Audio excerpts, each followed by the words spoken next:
What's going on? Welcome to another video. So in this video I'm going to be going over my trade today that I took, the first trade of June, what I was basically going into the day expecting, my expectations, and then how I managed my emotions while I was in the trade and the outcome of the trade and what happened. So looking at the daily chart, just starting off, what I had seen coming into today is that we actually rejected this FEG here. So an FEG is just an imbalance in price, alright?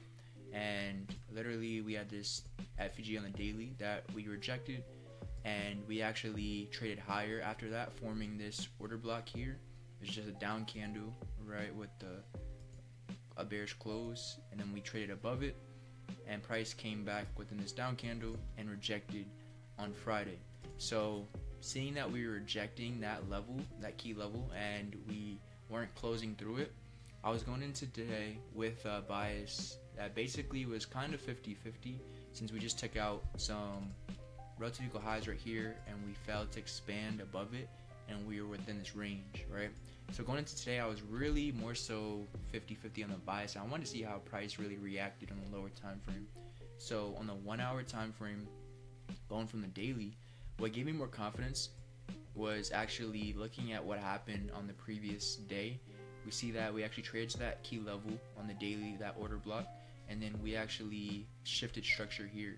So if you know the 2022 model, it's run on a liquidity structure shift into an FEG, and that literally will form a reversal most of the time, and we see that we had that here. So what happened here is we have a down candle, okay, and then we expanded higher and we actually shifted structure. After that shifted structure, we retraced back into the range, into a discount. A discount is right below equilibrium, so we have the equilibrium right here. You know, we have the premium, and then we have a discount. Price comes into a discount, and we see price starts consolidating here within this FEG. All right, then we see that overnight price actually starts to expand higher, and order flow on the 1 hour is bullish. We actually have a change in the state of delivery, and we close above these series of down candles right here, which gives us that change in state of delivery for the bullish buy side delivery. So coming into today, when I hopped on the chart, I hop on the chart every single day right at 9 a.m. I'm doing my analysis a little before 9 a.m. So, you know, I'm doing my pre-market routine around like that 8:30 going into 9 a.m. I'll set myself up for success, go over what I'm expecting, expectations, and make sure that I'm just in a performance-based mindset instead of an outcome-based, right? Looking at, you know, what I can do to get the best possible performance for the day. So coming into today, I was automatically bullish when I saw that we had order flow changing, we had, you know, run on liquidity structure shift, and then we retraced back into the FEG already, and price is expanding, and I'm expecting price to actually want to draw higher to liquidity. All right, so in terms of like the liquidity that I look at, I was looking at previous daily high, which was right here as liquidity, but I also looked at Asia highs. So this indicator right here plots the sessions, and I've went over this before in a different video, but this session indicator will give you the liquidity from the different sessions. So I see overnight that London took Asia lows, and so I'm anticipating a continuation with New York session, since we already took Asia lows, and we have previous daily high buy side liquidity, and we have Asia high buy side liquidity above us. So I'm automatically bullish because I'm anticipating price to trade higher. So now going down to the 5-minute, when I hop on the chart, I see that price is just in consolidation here. And one thing though that I see, if you guys can actually see it, is that we have a nice inversion FEG setup, right? So we see here that price traded lower below this low, south side liquidity being right here, okay, and then we actually shifted structure after that. So run on liquidity structure shift.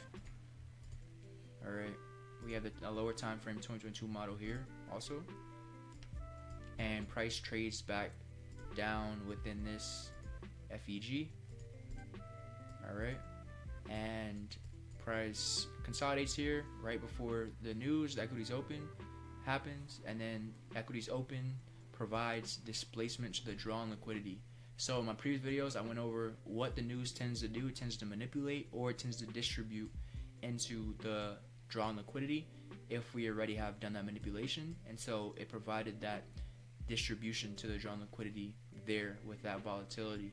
But as you can see, the 22 model is fractal, and it applies to all time frames. So we not only had this FEG right here, but we also had this inversion FEG right here that price traded into, and we respect the 50% of this inversion FEG, and then price expands higher. So the trade for today that I took, I was in right before equities open expecting expansion higher, and I had my stop loss below this low right here. Now, why below this low? This low is where I put my stop loss because this is my invalidation point. Whenever you're placing your stop losses, you always want your stop losses to be at invalidation points. You don't want it to be where price could potentially go, because then you'll get stopped out and price will still go in your direction, and you'll lose money even though your narrative is right. And this has happened a lot of times in the past for me, because I was, just focused on making money and not losing money, that it blinded me to see where my stop loss should go. And now, I strictly put my stop loss at this. It's called a classical intermediate term low. Why? Because we have a short-term low on the left side of it, which is right here. And a short-term low, all it is a 3-bar swing low. So we have one candle right here. This candle's low is lower than this candle's low, and then the next candle's low is higher than the previous candle's low. So that makes a short-term low.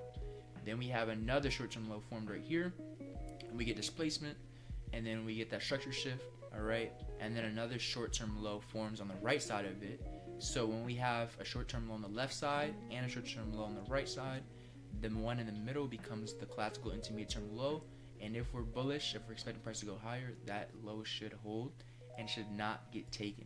Just right there, that's a gem that you can use for trade management and getting in and using that as invalidation.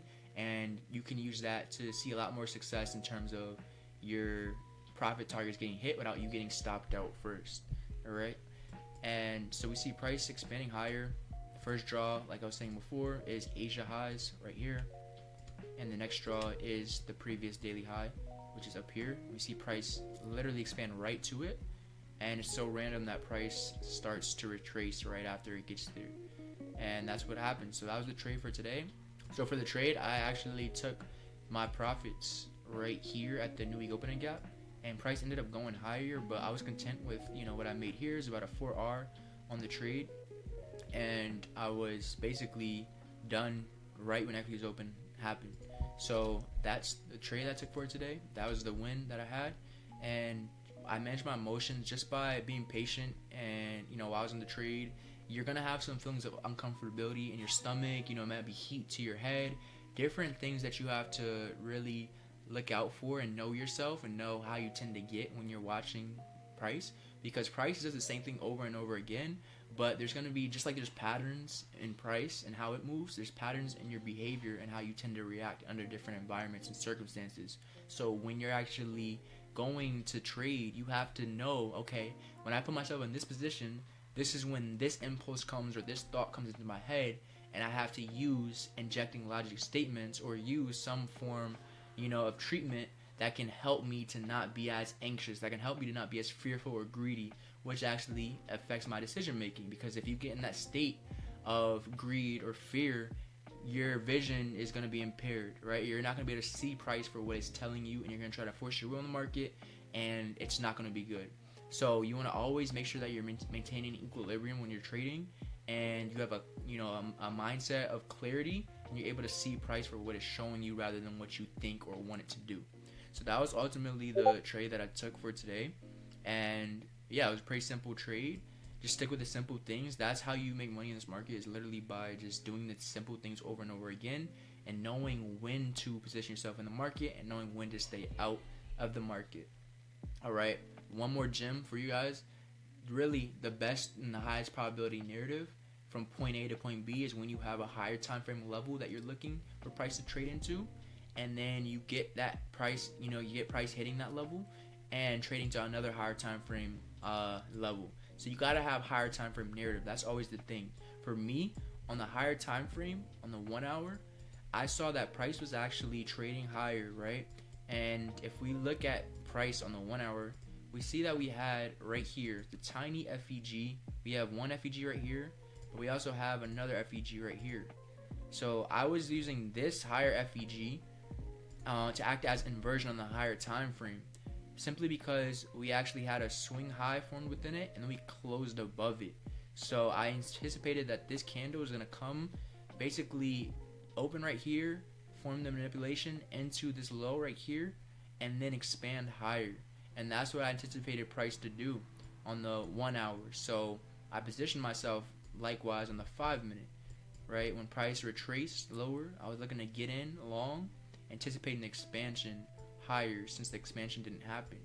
So on the higher time frame, the narrative was literally price trading from this inversion FEG, since this is FEG that we traded to, but then closed through on the bullish side.